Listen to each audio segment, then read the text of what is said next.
Are you ready for what God's going to do in your life? Are you ready for what God's going to do in the life of Element Church? At Element, we just celebrated our commissioning. It was an exciting week, exciting Sunday, just to celebrate and praise God for what He had done in and through us. And God has done so many things through Element Church, and we're excited about where He's taking us, and we're excited about the call that He has on our lives. And we know it's not an easy call.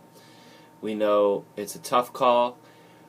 We know that the ground is tough here in central New Jersey, but God has called us for this work, and God is moving. God is doing great things. There are people in the process of coming to Christ as we speak, people who are receiving the good words of Jesus, who are contemplating what Jesus has done for them, whose lives are beginning to be transformed, who people are seeing what Jesus is all about and want to jump in to who Jesus is.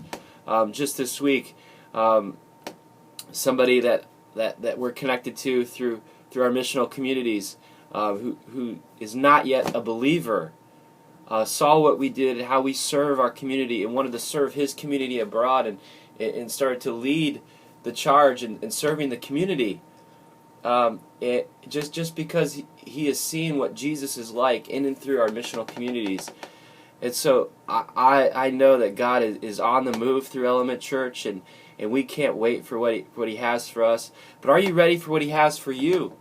This past week we looked at the book of Acts. We looked at Acts chapter 1, the end of it, when Matthias was cast to step into that role. And I wonder what Matthias was thinking about as he's sitting there. He's up against a guy named Joseph who Luke describes and gives kind of two descriptions for who Joseph was. Joseph was obviously a very prominent man, a very successful man. If he has, the more names behind it, it's much like today. The more initials we have behind our name, the kind of the bigger the resume that we have. And so Matthias is just sitting there, and I'm wondering what he's thinking. Like, there's no way this is going to happen to me.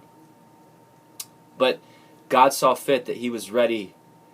He was ready to be used by God, and so God used him in that role. Peter stood up as a leader. Peter had just denied Christ 3 times, had just run away, had done cowardly deeds, and Jesus had restored Peter to that leadership role. But he was ready to take the reins. Are you ready?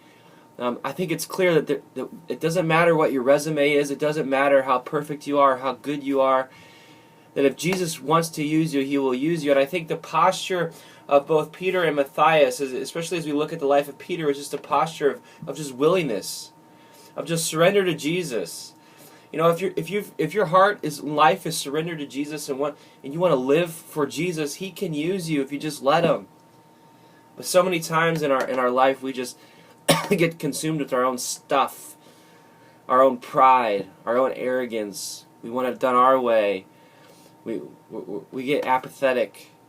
We get lazy because it's all about us. But when we surrender our lives to Jesus and we just allow our lives to be used by Jesus, no matter what, incredible things could happen.